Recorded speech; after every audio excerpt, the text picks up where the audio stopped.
Hi, it's Chris Drew here, and I'm really looking forward to helping you become the leader that you want to be. Today I thought it would be good to chat about making high velocity decisions as a leader. In leadership, you're called upon to make a number of different decisions in a number of different time frames. You may be deciding on medium to long-term strategic matters, or you may be deciding on short-term tactical initiatives. And similarly, needing to make lots of very quick local decisions in your day-to-day working. It is to the latter, the short-term quick decision making, that I wanted to chat about today. We'll pick up the longer-term thinking and decision making on another chat. So, why do we need to pay attention to this? Well, I'm sure you've experienced, either in yourself or at some other time seen it in others, where people are called upon to make quick decisions and they seem to hesitate or even on occasion freeze. Similarly, when working individually, you may notice from time to time the sense of, I need to check before I make a decision, which can become a real saboteur to making real progress. Clearly there's a mix of factors in being able to make swift decisions. And you need to feel confident in yourself, don't you? You need to be confident in your own judgment. You need to feel safe to be able to make that decision. Maybe safe that there might be a mistake, but that's okay because you're moving forward and trying stuff. This will all be informed by the environment that you work in. How well the leaders create a place where it's okay to experiment, to try stuff out and plough your own furrow to deliver your own objectives and goals. But it also can help you to have a simple framework to help you in the moment to quickly evaluate a situation and make a decision and act upon it.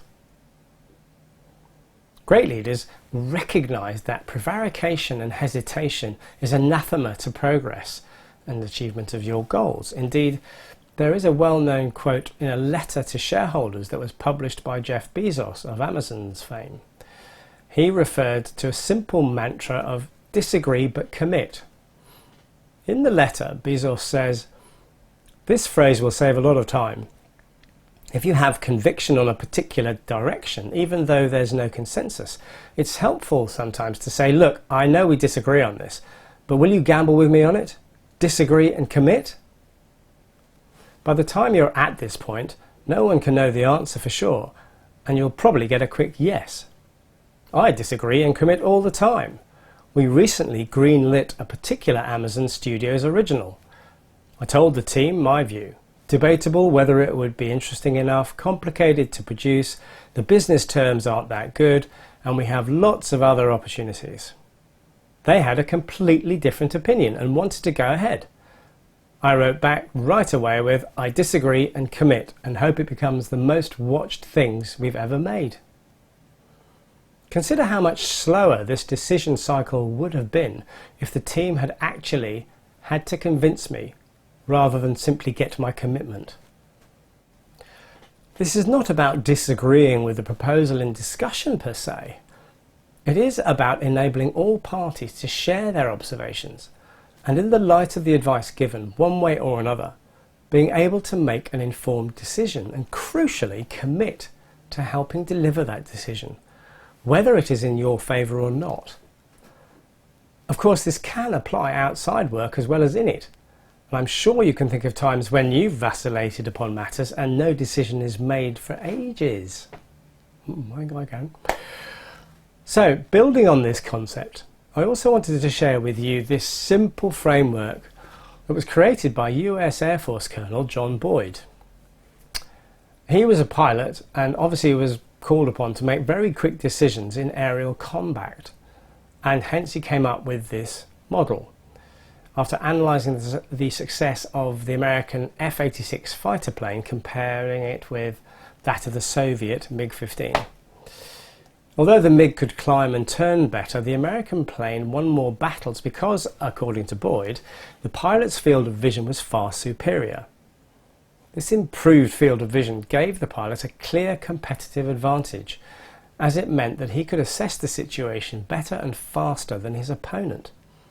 As a result, he could outmaneuver the enemy pilot, who would be put off balance, He wouldn't know what to expect and would start making mistakes.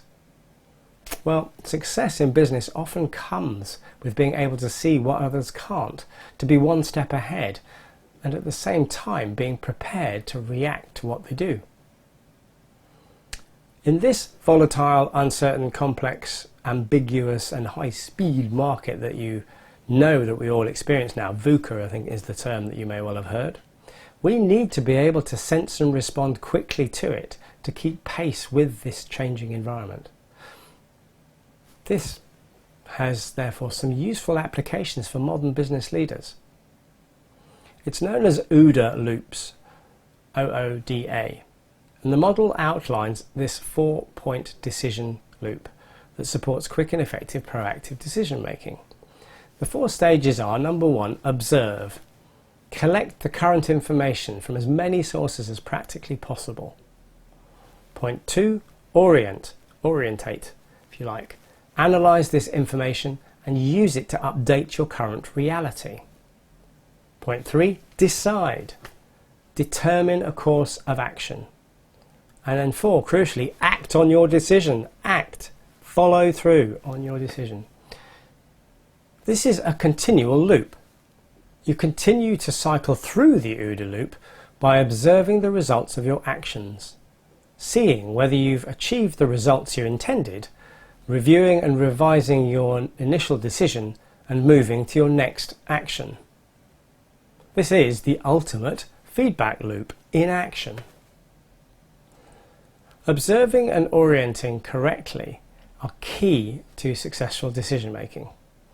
If these steps are flawed, they'll lead you to a flawed decision and a flawed subsequent action. So while speed is important, so too is improving your analytical skills and being able to see what's really happening. So paying attention to what's around and really boosting that information trawl. Sometimes the decision is, I need more information, which begs the question, how much information do I need to make a decision? Typically this is not 100%.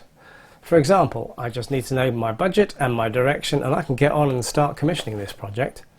I don't need to describe my whole plans for the whole project down to the nth degree with all its outcomes and its variabilities before starting.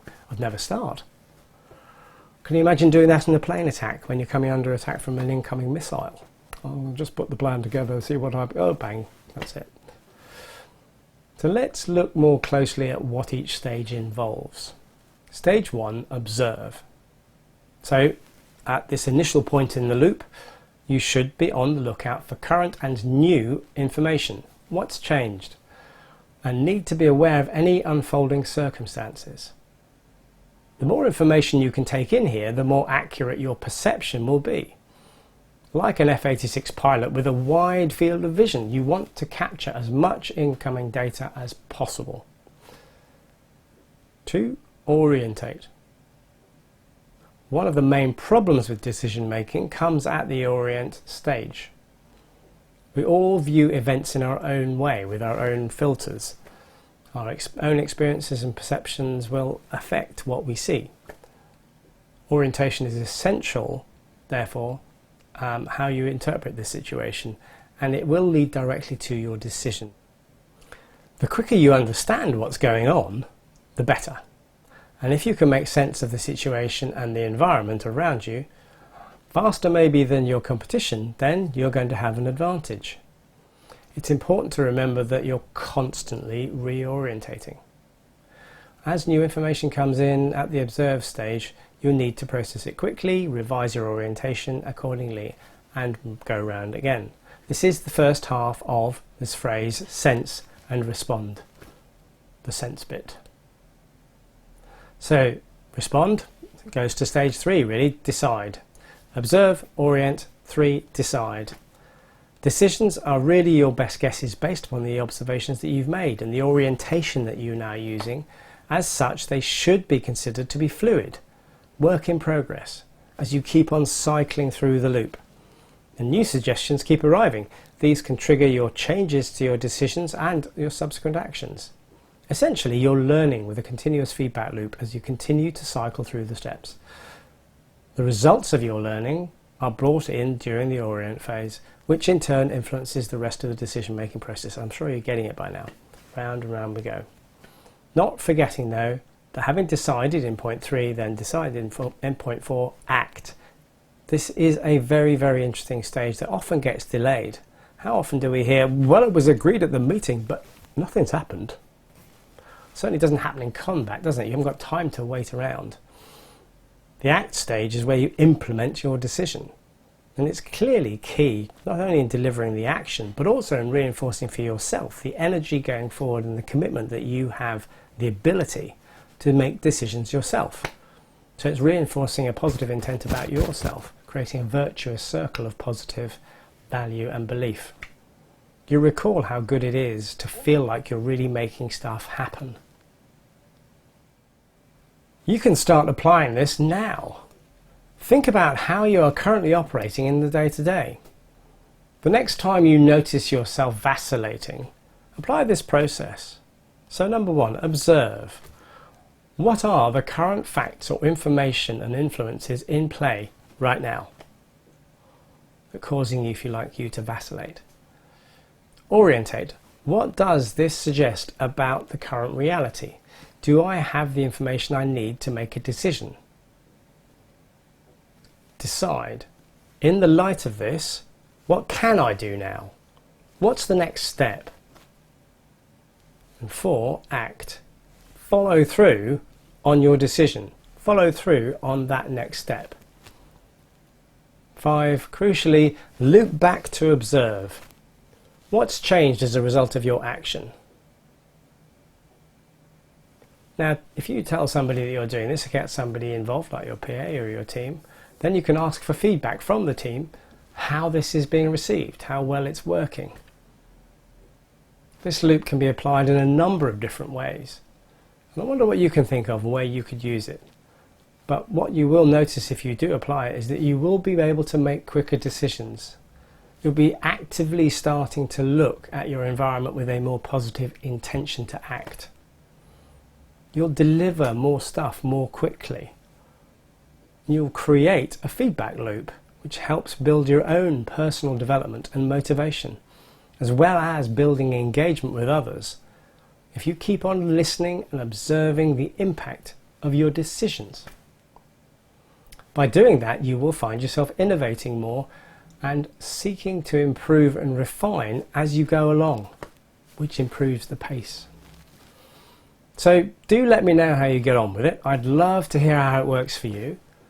And if you found this helpful, this technique, then would like to learn some more, well, there are plenty more to be found on my free leadership training on chrisrue.com.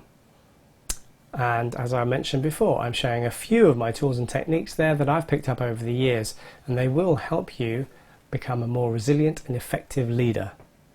But in the meantime, let me thank you for watching this video. I wish you luck going forward with your leadership challenges, and thank you for letting me help you become the leader you want to be.